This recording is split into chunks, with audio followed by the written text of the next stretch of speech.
Que Deus possa, meus irmãos, nessa manhã, falar ao nosso coração de maneira profunda, que o seu coração esteja desejoso de ouvir a voz do Senhor. Nunca nós estamos sobre as Escrituras. A palavra de Deus ou o próprio Deus não é objeto da nossa investigação, né? Nunca estamos sobre elas, sempre sob. Sempre a palavra de Deus nos ensina algo novo. O Senhor se revela a nós. O Senhor se revela de maneira geral e também de maneira particular. De maneira geral, nenhum homem pode ser desculpável dizendo que não pode conhecer a Deus, porque os céus proclamam a glória de Deus e o firmamento anuncia as obras das suas mãos. E de maneira especial nós temos a sua palavra, as Escrituras Sagradas, que fala conosco. Confesso que senti-me emocionado ao presenciar uma igreja viva, vibrante, cantando as maravilhas de Deus. Se você observar, todos os cânticos enfatizaram a grandeza de Deus, o poder de Deus, quão maravilhoso é o nosso Deus. E não tem como nós não nos humilharmos diante deste Deus tremendo, a quem nós adoramos, servindo, e quem nos escolheu para nos aproximarmos deles e fazermos parte da sua família santa. Amém, queridos? Abra sua Bíblia no Salmo de número 145. Nós vamos compartilhar com vocês nesta manhã sobre o tema Exaltando o Deus Magnânimo. Salmo de número 145.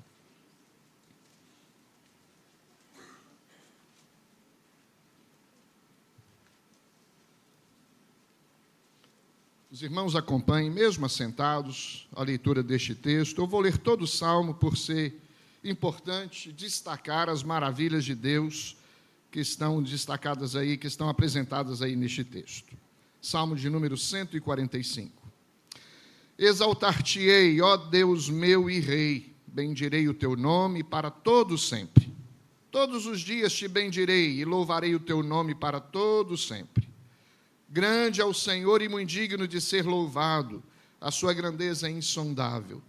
Uma geração louvará outra geração as tuas obras e anunciará os teus poderosos feitos.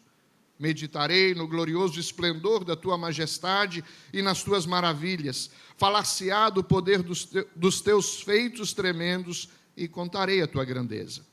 Divulgarão a memória de tua muita bondade e com júbilo celebrarão a tua justiça. Benigno e misericordioso é o Senhor, tardio em irar-se e de grande clemência. O Senhor é bom para todos, e as suas ternas misericórdias permeiam todas as suas obras. Todas as tuas obras te renderão graças, Senhor, e os teus santos te bendirão. Falarão da glória do teu reino e confessarão o teu poder, para que aos filhos dos homens se façam notórios os teus poderosos feitos e a glória da majestade do teu reino. O teu reino é o de todos os séculos, e o teu domínio subsiste por todas as gerações. O Senhor é fiel em todas as suas palavras e santo em todas as suas obras. O Senhor sustém os que vacilam e apruma todos os prostrados. Em ti espera os olhos de todos, e tu, a seu tempo, lhes dá o alimento. Abres a mão e satisfazes de benevolência a todo vivente. Justo é o Senhor em todos os seus caminhos, benigno em todas as suas obras. Perto está o Senhor de todos os que o invocam, em verdade. Ele acode à vontade dos que o temem, atende-lhes o clamor e o salva. O Senhor guarda todos os que o amam, porém os ímpios serão exterminados. Profira minha boca louvores ao Senhor, e toda carne louve o teu santo nome, para todo o sempre. Amém. Meus irmãos, nós precisamos admitir que viver neste mundo não é uma coisa fácil. Nós enfrentamos desafios, enfrentamos situações difíceis. O que nós presenciamos, a realidade deste mundo quebrado, é uma realidade difícil. Nós presenciamos guerras, rumores de guerras, nós vemos homens maus agindo com maldade, se colocando uns contra os outros, acidentes, tragédias, violências. E essas coisas causam em nós alguma reação, e a principal delas é produzir na vida dos homens medo, ansiedade, angústia, temor, receio, incertezas. Esta é a reação comum quando se analisa o mundo nesta perspectiva do próprio mundo, das coisas que acontecem no mundo. Mas nós precisamos aprender a olhar o mundo de uma maneira diferente. Nós somos servos do Senhor, somos chamados pelo Senhor, tivemos a revelação do Senhor, conhecemos a Deus por meio do que Ele se revela a nós. Portanto, em lugar do medo, nós precisamos ter esperança, nos encorajar diante do Senhor. No lugar da ansiedade, descansarmos na presença de Deus, sabendo que Ele está no controle de todas as coisas. Nós cantamos hoje que Deus está no trono. Muitos de nós talvez imaginam Deus no trono como se estivesse assentado numa cadeira, estendendo a mão e governando a todos. Isso, trono de Deus significa que Ele está no governo, no domínio, no controle de todas as coisas. Nada pega Deus de surpresa, Ele sabe muito bem o que está fazendo e Ele toma conta de todas as coisas criadas, inclusive eu e você. Deus conhece a sua vida, Deus nos conhece, Deus conhece a igreja, o papel da igreja, a missão da igreja. O propósito para o qual somos criados deve ser lembrado por cada um de nós. Somos criados para a glória de Deus. Este salmo é um convite a exaltar o Deus magnânimo, expressa todas as grandezas de Deus, e eu e você somos chamados a louvarmos esse Deus, a bendizermos este Deus. Essa é a realidade espiritual na qual nós devemos estar envolvidos, com foco na eternidade, mas não perder a realidade de que estamos no mundo. Não somos do mundo, mas nós estamos no mundo e temos que viver, enquanto estivermos neste mundo, confiando no Senhor e exaltando a grandeza do nosso Deus. No Salmo 145, Davi descreve o que ele conhece de Deus. Enfatiza os seus poderosos feitos. Isto faz uma diferença enorme na nossa vida. Saber quem Deus é e o que Ele faz, traz a nós descanso. O mundo pode virar de cabeça para baixo, mas nós sabemos em quem nós temos crido. Nós conhecemos o Senhor. Nós sabemos que um dia estaremos juntos com o Senhor. O Senhor é grande e poderoso, a ponto de salvar pessoas como eu e você. Deus é tremendo nos seus feitos. A visão de Deus e das coisas de Deus, das coisas celestiais, apresenta um verdadeiro contraste com a realidade deste mundo. A nossa perspectiva muda, a razão da nossa existência é compreendida de uma maneira mais peculiar, particular. Nós temos uma razão de viver. Se você observar, queridos, diante de tudo que acontece no mundo, Deus tem preservado a mim e a você. E por que Deus tem preservado? Não é porque somos melhores do que ninguém, porque todos pecaram e carecem da glória de Deus. É porque Deus tem algo, está realizando algo através de mim e de você. A nossa missão ainda não se cumpriu. Nós estamos aqui, não é por acaso, nós não somos guiados pelas circunstâncias da vida, nós somos guiados pelo Espírito de Deus. Se alguém é nascido de Deus, é guiado pelo Espírito de Deus. Então, se a visão do salmista estivesse somente nas coisas terrenas, relembrando suas lutas, e você conhece muito bem a história de Davi, sabe que teve altos e baixos, momentos de êxtases, mas também momentos de dores e sofrimentos, perseguições. Se ele se limitasse a focar apenas nos seus inimigos, nas suas duras experiências, certamente ele sentir-se-ia abatido, desanimado, mas ele preferiu olhar para o Senhor, o Deus em quem ele confiava, o Deus da provisão, da proteção, da salvação. Ele se sentia fortalecido, a ponto de dizer no capítulo 4, verso 8, em paz me deito e logo pego no sono, porque com o Senhor me repouso seguro. Ele confiava no Senhor. Não é bom, queridos, depois de um dia, talvez cheio de atividades, tensões, você lê os noticiários, coisas que te deixam quase deprimido, mas você se lembra do Senhor e vai deitar, coloca sua cabeça sobre o travesseiro e dorme em paz, porque não é você que governa o mundo, é Deus. e ele não deixou o seu trono. E Davi baseava sua confiança nas coisas que ele conhecia a respeito de Deus. Então, firme os seus olhos no Senhor. Se está passando por experiências difíceis, foque os seus olhos no Senhor. Volte-se para as Escrituras. Leia sobre a grandeza de Deus, o poder de Deus, o que Ele pode fazer, o que Ele fez e o que Ele faz na nossa vida. E os cuidados que Ele tem para conosco. O nosso Deus é o Deus Emanuel, jamais nos abandona.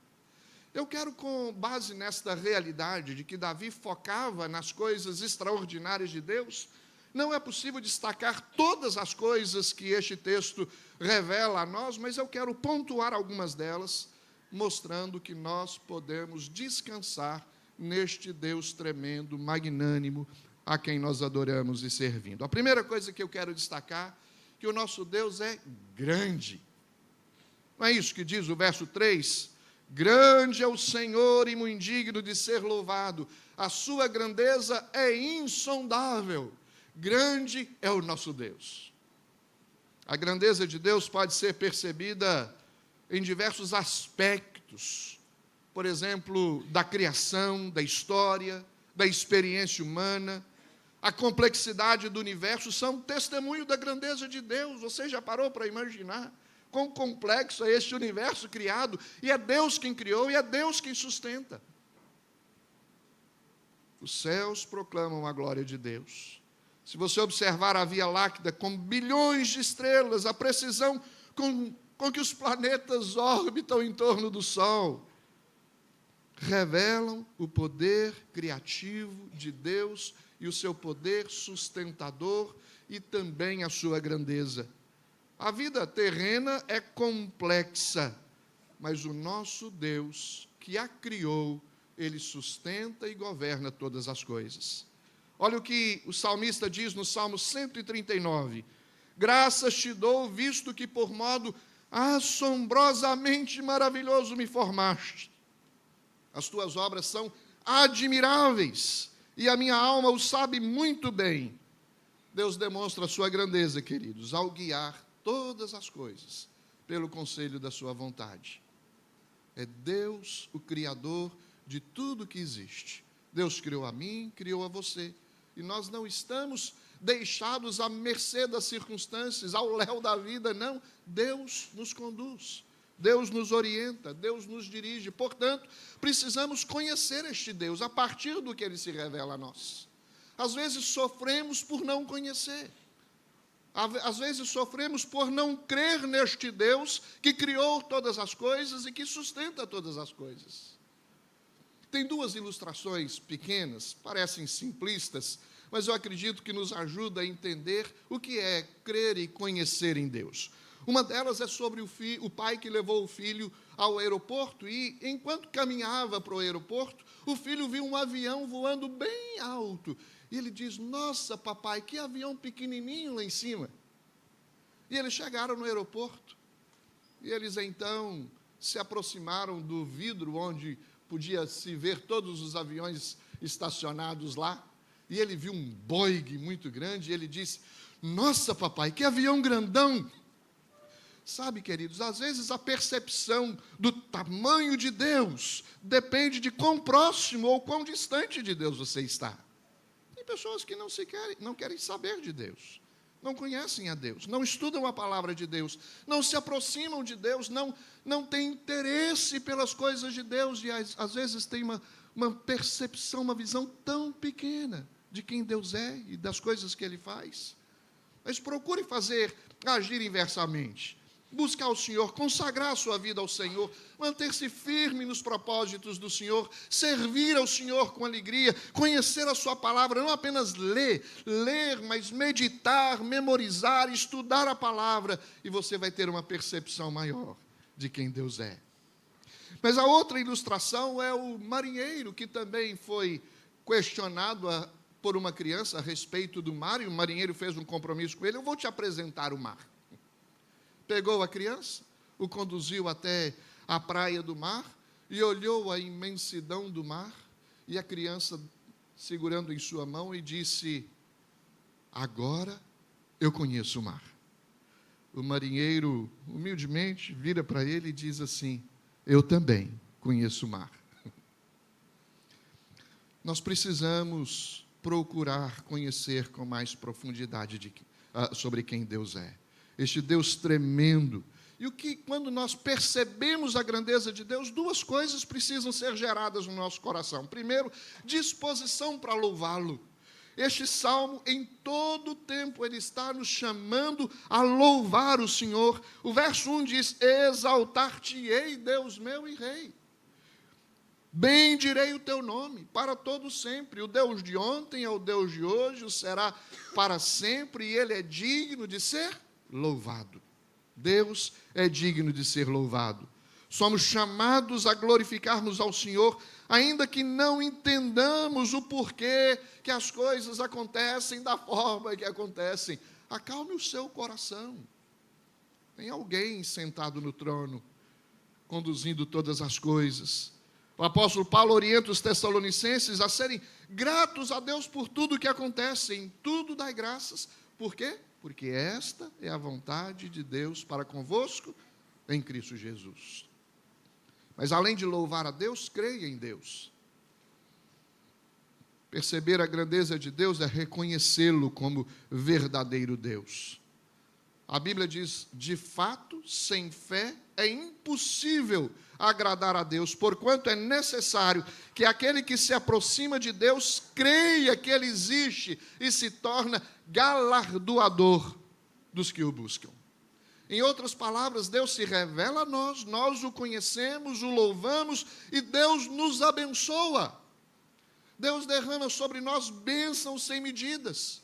Como diz Paulo aos Efésios, toda sorte de bênçãos espirituais nas regiões celestiais em Cristo Jesus. Essas bênçãos são reservadas para aqueles que creem. Quer ser uma pessoa abençoada, meu querido? Creia em Deus, louve o Senhor, abra o seu coração, diga: Senhor, sou imperfeito, pecador, mas creio na redenção, no perdão dos pecados, dedico minha vida ao Senhor, eu vivo por causa do Senhor. Se vivemos, para o Senhor vivemos. Se morremos, para o Senhor morremos. Quer pois vivamos ou morramos, somos do Senhor. Uma correta teologia a respeito de quem Deus é, levou o salmista a apresentar uma introdução aos salmos de louvor que se seguiram. O pastor André, logo no início, leu o Salmo 147. Depois você, com cuidado, volte a esse salmo. Observa as evidências da grandeza de Deus, do poder de Deus e a necessidade e também a importância de louvarmos o nosso Deus. Você não pode louvar a Deus como deveria até que o conheça verdadeiramente. Portanto, queridos, procure conhecer este Deus grande, Criador de todas as coisas, tremendos em seus feitos, que revela as suas obras de maneira extraordinária, a ponto de nos deixar assombrosos com tanta beleza e tanta grandeza. Quando você conhece a Deus, não pode ficar sem louvá-lo, e também sem dedicar a sua vida ao Senhor, crendo nele, porque grande é o Senhor e muito digno de ser louvado. Amém? Vamos para o segundo ponto. Se nós encontramos neste salmo uma expressão da grandeza de Deus, outra coisa, nós conhecemos a respeito das misericórdias de Deus. Nosso Deus é grande e o nosso Deus é misericordioso. Se você depois ler dos versos 8 até o verso 16, você vai observar isso. Mas o verso 8 diz: benigno e misericordioso é o Senhor, tardio em irar-se, de grande clemência. Eu não sei a história da sua vida, e você talvez não conheça a minha história, particularmente, mas todos nós erramos na vida. Eu não sei, querido, se nós, quando fôssemos chamados para o Senhor e nos apresentasse uma tela com a história da nossa vida, como é que nós nos sentiríamos? Porque tem coisas feias, não é? Mas o nosso Deus é misericordioso, Ele deixa de nos dar aquilo que nós merecemos, tanto por natureza, quanto também por atividades ou ações, pensamentos e obras que não o agradam. Quando nós observamos, meus irmãos, a obra da redenção, o nosso coração se enche de alegria. Porque, obviamente, não pode um faltoso pagar pelo faltoso. Mas pode o perfeito pagar pelo faltoso. Foi por isso que Deus enviou Jesus Cristo a este mundo. Não para que a sua salvação fosse medida por meio de uma avaliação ou de uma descrição dos nossos atos pecaminosos no decorrer da história. Não, ela é concedida por causa da obra de Cristo Jesus realizada na cruz do Calvário. Cristo veio a este mundo pagar o preço pelos seus pecados e pelos meus pecados. O castigo que nos traz a paz estava sobre Ele. Nós somos objetos, receptáculos da graça bendita do Senhor e da misericórdia do Senhor. Deus nos dá o que nós não merecemos e deixa de nos dar aquilo que nós merecemos. Um dos pilares também da teologia reformada é a doutrina da graça bendita do Senhor. Graça comum estendida a todos, mas graça especial estendida àqueles que creem no nome do Senhor, aos eleitos do Senhor. Gracioso e misericordioso é o Senhor, diz o texto. João Calvino interpreta essa verdade afirmando que Deus está disposto a ajudar o miserável, perdoar pecados, a mostrar o seu favor aos indignos, especialmente convidar os que creem a buscá-lo em fé. Aqueles que creem no nome do Senhor, eles recebem a bendita graça e a misericórdia do Senhor. Misericórdia e graça são vistas na cruz, onde Jesus absorve a ira para oferecer salvação, enfatizando a iniciativa de Deus na reconciliação ao invés da condenação. O homem é incapaz de merecer o seu favor. E por misericórdia, ao invés de abandonar, Deus atrai todos os pecadores a si mesmos. A bondade e misericórdia de Deus se manifesta em sua sabedoria e também na comunicação desta sabedoria para conosco. É o Deus providente. É o Deus que exige, mas nos dá condições para cumprir aquilo que Ele nos exige. É o Deus tremendo que age em nosso favor, agiu por nós, age em nós e age através de nós. Nós precisamos ser gratos a Deus, queridos. Confiar que o Senhor reina. A Bíblia diz que os reinos da terra passarão, mas o reino de Deus jamais passará. O reino de Davi passou, mas o reino de Deus permanece eternamente. O teu reino, diz o verso 13, é de todos os séculos e o teu domínio subsiste por todas as gerações. Uma frase comum entre os cristãos, quando enfrentamos alguma situação difícil, não é nem uma frase, uma palavra bastante comum é misericórdia. Já ouviu alguém dizendo isso? Misericórdia. Passa por um aperto, misericórdia. O carro dá uma balançada, misericórdia. Voando lá em cima, de vez em quando a gente fala, misericórdia. Mas veja bem, é porque nós reconhecemos que dependemos de Deus. Se não fosse o Senhor que estivesse ao nosso lado, Israel que o diga. Nós precisamos, meus irmãos, agradecer a Deus, louvar a Deus pela sua grandeza, agradecer a Deus por sua misericórdia. Não tem ninguém melhor do que ninguém.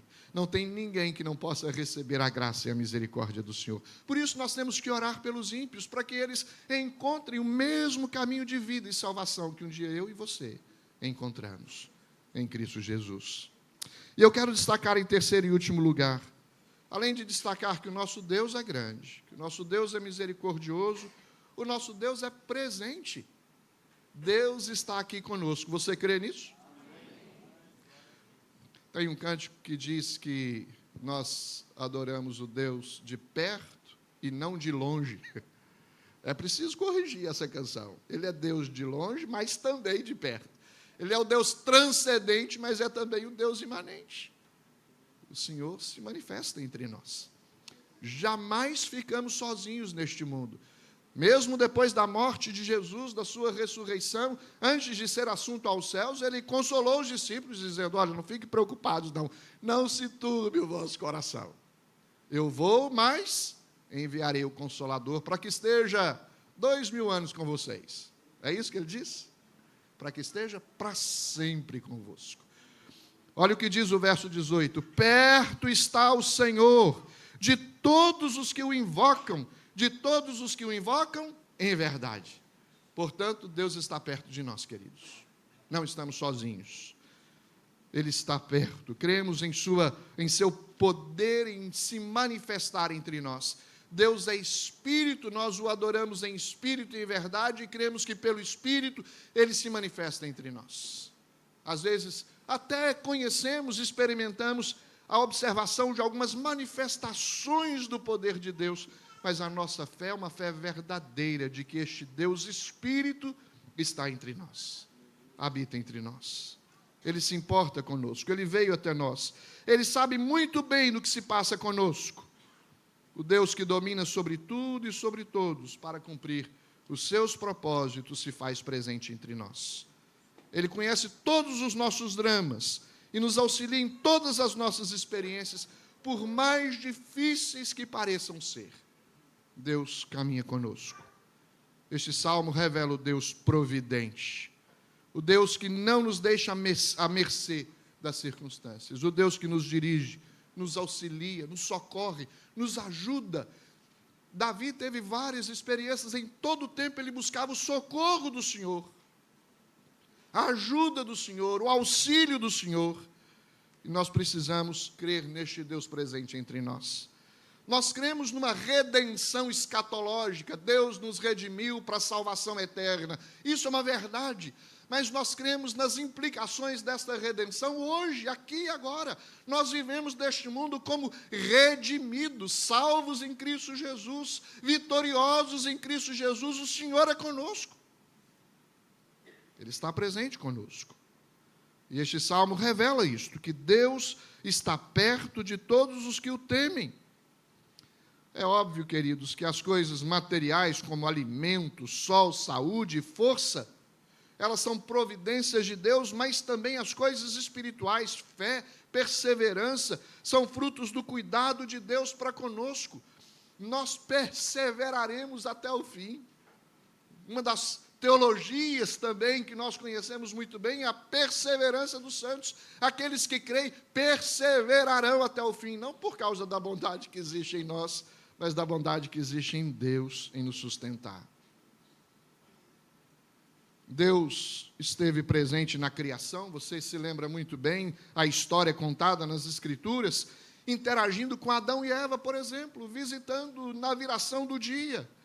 Deus presente fazendo aliança com seu povo, e também você conhece a história, muito bem a história de Abraão, Deus lhe fazendo promessa, estabelecendo uma aliança importante para todas as gerações que viriam a partir dele.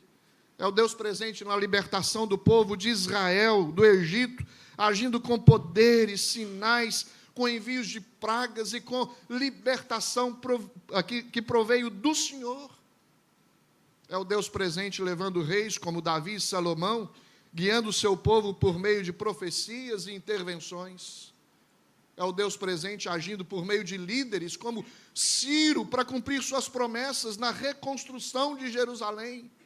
É o Deus presente por meio da encarnação, a encarnação do seu Filho, a suprema demonstração da presença de Deus conosco, que faz homens, que veio para redimir os homens e reconciliá-los com o próprio Deus.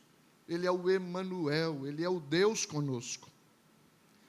Um professor agnóstico gracejou, certa vez, com uma jovem aluna, dizendo o seguinte: eu lhe darei uma laranja, se você me disser onde Deus está. Ao que ele retrucou: eu lhe darei 2 laranjas, se o professor me informar onde ele não está. Deus está em toda parte. Deus não é as coisas materiais, mas Ele está presente em todos os lugares. É o Deus tremendo que se manifesta entre nós. Eu citei algumas histórias que a Bíblia registra para nós. Mas você não pode testemunhar isso na história da sua vida? Quando Deus esteve presente? Quando você acompanhou um filho no leito de um hospital e orando, Senhor, me ajuda e cure o meu filho? Quando você experimentou uma crise financeira dentro do lar e junto com a esposa clamaram ao Senhor e disse, Senhor, abra as portas de um trabalho para que eu possa me redimir, e Deus interviu e agiu. A história da sua vida é marcada pela evidência da presença de Deus cuidando de cada um de nós. Deus é conosco. Deus é conosco, você não está sozinho. Você já observou que às vezes a gente tenta dividir o que é espiritual e o que não é espiritual na nossa vida? Às vezes a gente sai no domingo e diz, segunda-feira é um dia secular, comum, não tem nada de espiritualidade. Nós somos seres espirituais. Todas as coisas que acontecem na nossa vida têm um propósito. Tudo coopera para o bem daqueles que amam a Deus, daqueles que são chamados segundo o seu propósito. Deus está presente guiando a nossa vida. Jesus viveu, morreu, ressuscitou, foi assunto aos céus, mas se mantém presente conosco em todo o tempo, por meio do seu Espírito. E para estar na eternidade, meu querido, na presença de Deus, eternamente, é preciso crer nele. Você não pode apenas tomar conhecimento de quem Deus é.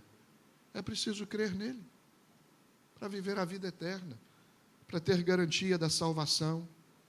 Davi disse que trocaria 1000 dias em qualquer lugar por um dia na casa do Senhor. Como está o seu coração, meu amado? Você crê em Deus? Entregue seus cuidados ao Senhor. Ele é grande, misericordioso, está presente entre nós.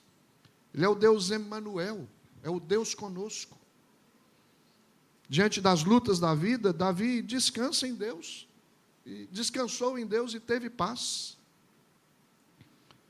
Eu quero concluir dizendo que diante das pressões desse momento que nós vivemos no mundo, crise política, econômica, social, nações contra nações, injustiças, maldades, lembrar você que você é filho deste grande, misericordioso e presente Deus.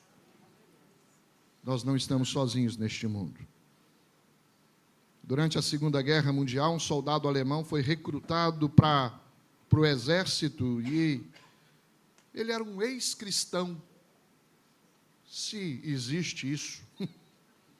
E durante uma batalha, ele e outros soldados foram feridos por uma granada ao tentar atravessar um campo. E quando recobrou a consciência, ele descobriu que todos os seus companheiros estavam mortos. Ele mesmo estava bastante ferido. Procurou se arrastar até um grande buraco que tinha sido produzido por uma bomba, e ali ficou enquanto as balas passavam por sua cabeça. E não havia esperança de viver por muito tempo mais. Estava sozinho e também ferido, mas ele se lembrou de Jesus e da religião que abandonara. Havia aprendido na igreja que Deus nunca abandona os seus filhos. E de alguma forma isso trouxe conforto para o seu coração. E sozinho, em meio à guerra, ele sentiu vontade de fazer uma oração. E ele orou. Tentou ajoelhar-se, mas não conseguiu, mas orou como pôde. E prometeu a Deus que, se fosse salvo, o serviria pelo resto da sua vida. Na manhã seguinte, sentia muita dor por causa dos ferimentos, sentia fome. De repente, viu uma galinha caminhando pelo campo da batalha. Ela veio na direção dele e botou um ovo a menos de 1 metro de distância. O ovo foi uma bela refeição para o soldado, que permaneceu por mais 5 dias naquele buraco. E durante todo esse tempo, a galinha caminhava até o mesmo lugar, punha um ovo e sumia. No 6º dia, a batalha acabou, o soldado foi resgatado pela Cruz Vermelha, ele foi levado para um hospital do exército, logo se recuperou dos seus ferimentos, e aquele soldado cumpriu sua promessa. Dedicou sua vida ao serviço do Senhor. Ele sabia por experiência própria que Deus está ao nosso lado em todos os instantes. Você possui essa confiança, querido? Pensando na ilustração, em que buraco você se encontra? Lembre-se que Deus pode te encontrar lá e prover para a sua necessidade, seja ela qual for, porque Ele é grande, Ele é misericordioso, Ele é o Deus presente. Vamos encerrar lendo o último versículo deste salmo. E eu queria convidar você a ficar em pé, porque é uma espécie de dedicação ao Senhor, uma espécie de decisão, de resolução, de dedicar a sua vida ao Senhor. Eu vou ler uma vez e depois queria que vocês lessem comigo, o verso 21 do Salmo 145. Profira minha boca louvores ao Senhor, e toda carne louve o seu santo nome para todo sempre. Vamos ler juntos? Profira minha boca louvores ao Senhor, e toda carne louve o seu santo nome para todo sempre. Amém. Deus abençoe essa igreja, Senhor.